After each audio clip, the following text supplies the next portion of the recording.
Phil has recruited me and another guy. Now we are getting 3 people each. The more people that get involved, the more people who are investing, the more money we're all going to make. It's not a pyramid scheme. It's not even a scheme per se.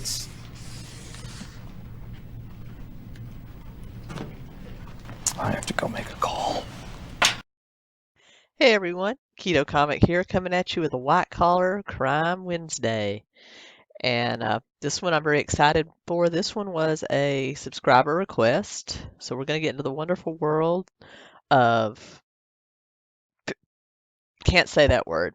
We're going to get into the wonderful world of geometrical shape scams with taking on one that has actually come under a lot of legal scrutiny, not just criticism, but actual legal scrutiny in the world of MLMs, LuLaRoe.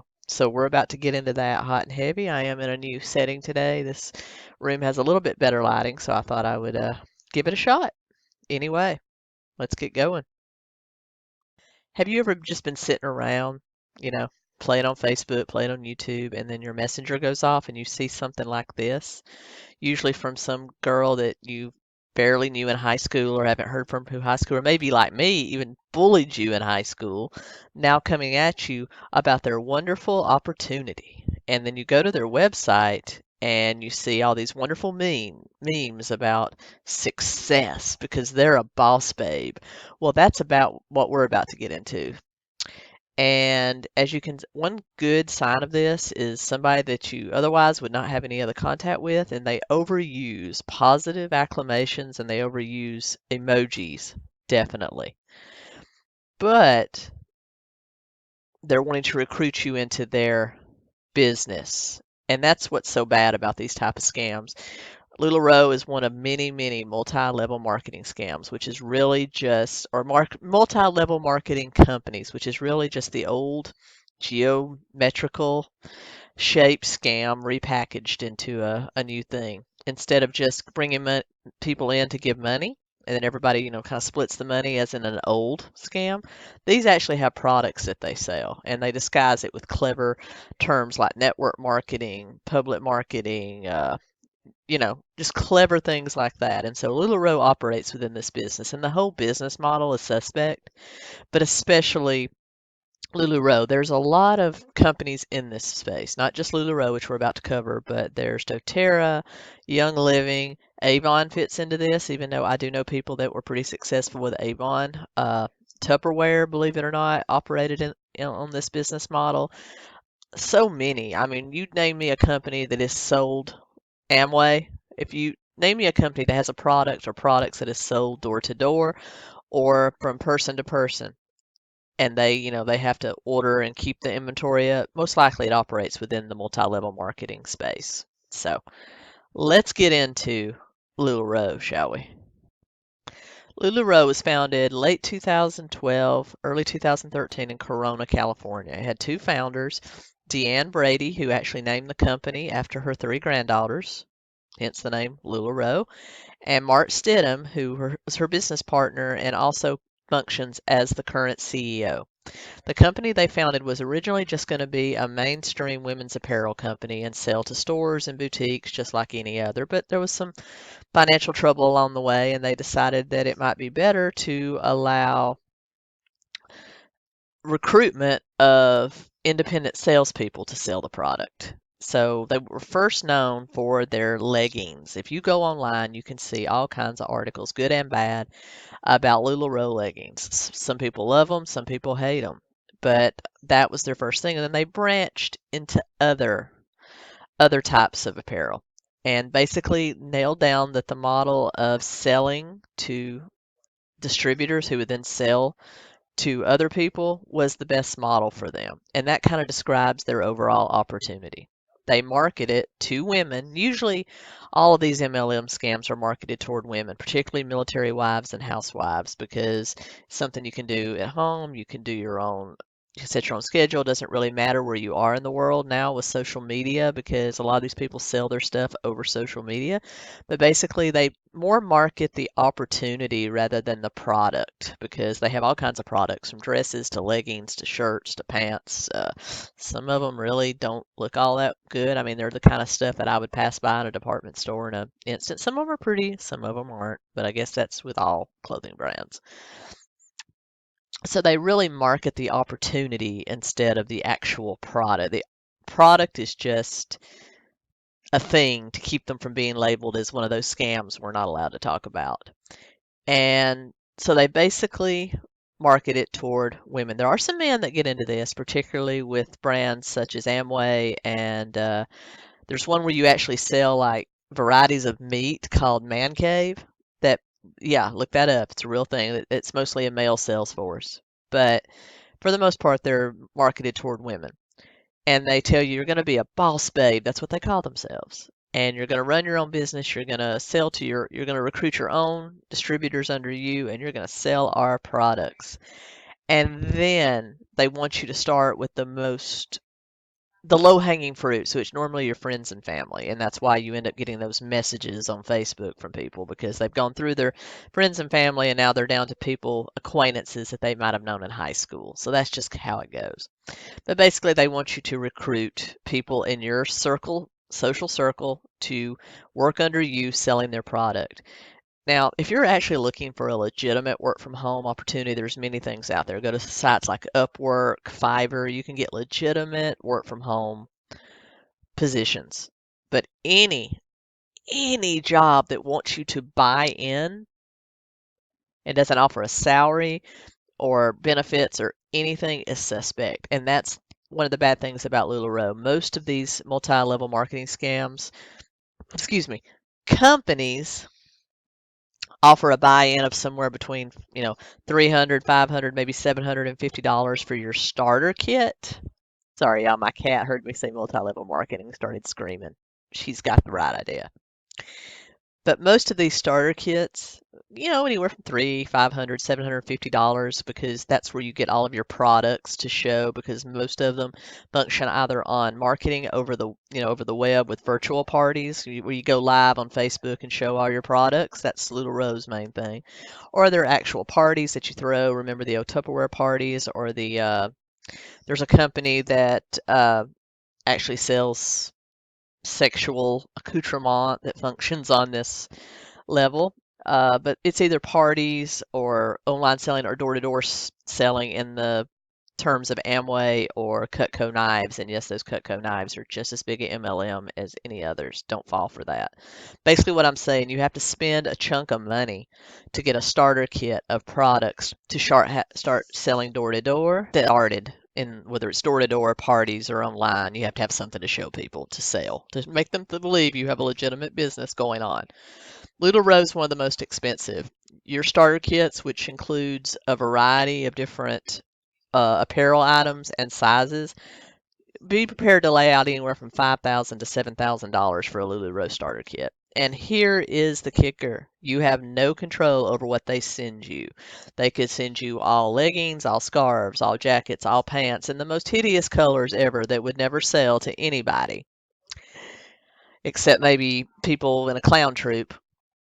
You have no control over that, and that's where their problem started. But before we jump into the scandals surrounding LuLaRoe, let's again talk about the anatomy of a multi-level marketing. You have start up with the founders. In our case, that would be our two founders of LuLaRoe who make the most money.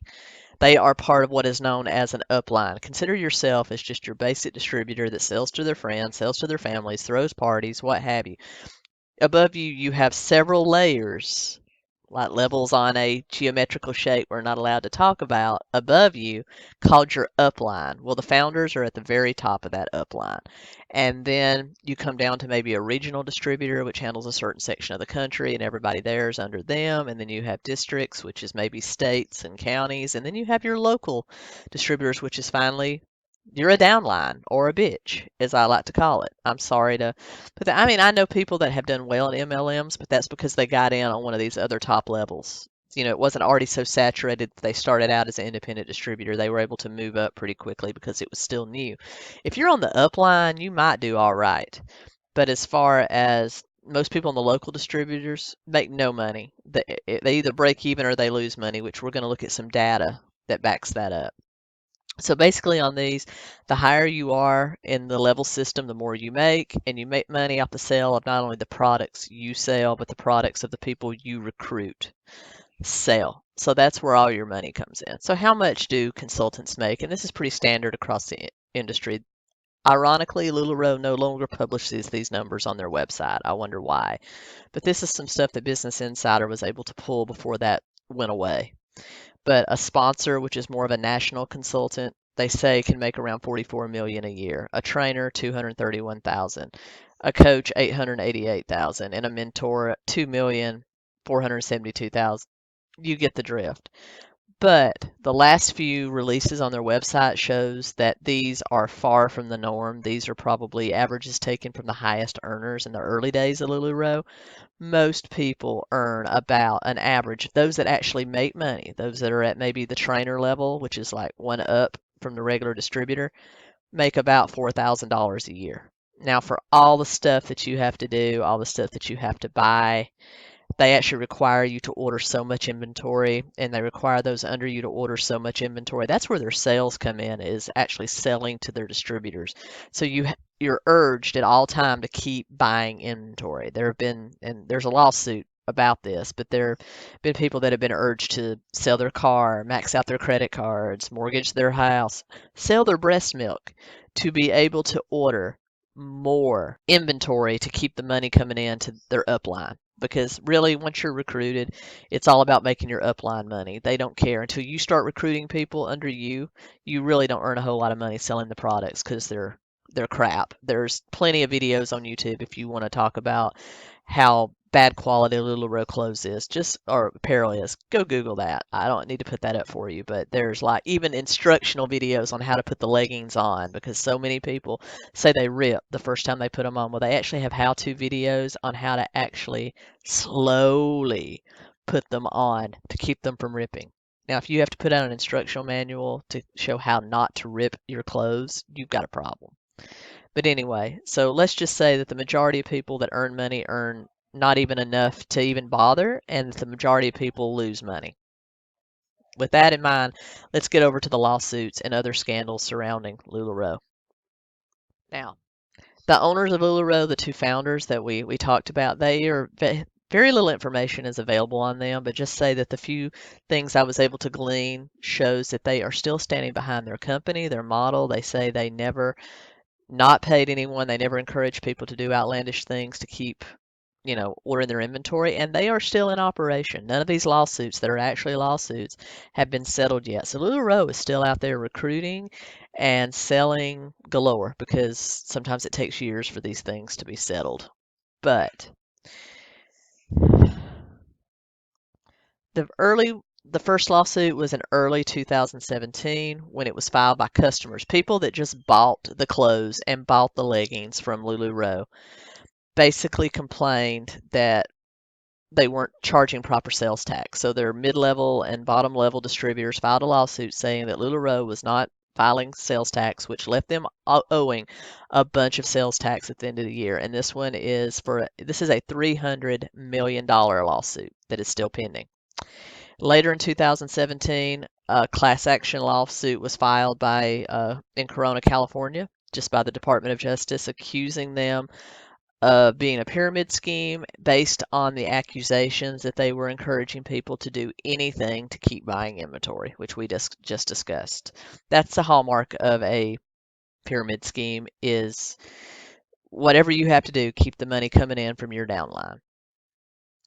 Related to this, just after these in 2018, they used to team up with a Down syndrome based charity that they gave a certain amount of their sales to this charity, which in turn provided, education and work opportunities for people with Down syndrome, which is a noble cause.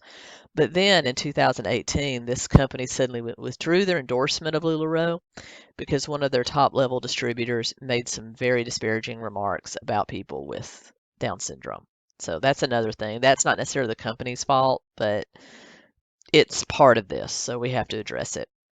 And then in December 2018, in the midst of mounting debt because of all the lawsuits, the fact that their ability to recruit new distributors had dropped substantially, they began doing layoffs, they began shrinking, and finally, their chief manufacturer, this is the company that made their clothes, probably the same factory that made Jaclyn Hill's uh, makeup because it was all shabbily made. Let me tell you that. Providence Industries sued them for 49 million because they have not been paid in 7 months. LuLaRoe absolutely denies this, but still. And then in February of this year, hundreds of complaints filed against them about being forced to buy new inventory, about when you quit, they were supposed to buy back any existing inventory. They were not doing that, or they were taking the inventory back and then offering you half of what it was worth. So a lot of different complaints coming in. It caused the Better Business Bureau to lower their rating to an F. And that's kind of where we stand right now. They're in limbo. They're failing financially, definitely. You can Google that, but they are still active. We'll just have to see how these lawsuits turn out. They can take anywhere from 5 to 10 years to actually settle. So that's where we are with LuLaRoe, people. This was kind of a short one, I know, but it because there were lawsuits involved, it definitely falls under the category of white collar crime. The problem with most MLMs, it never gets that far. We know they're scams. We know how they treat people. We know that people lose money getting involved in them, but there's not any real lawsuits that actually put it into the realm of an actual scam or crime. This one did, which is why I did it. So I hope you enjoyed this. I'll be back with Amberlynn reactions to other YouTubers, and Sunday I'll be back with my first true crime for Bloody Sunday with the case of Judith Ann Neely, which is near and dear to my heart because it occurred around where I grew up. So be back Sunday with that. Be back the rest of the week with your favorite reactions and drama from around YouTube. Thank you so much, guys. Remember ketosis. Like, comment, share, subscribe. Keto Comic out.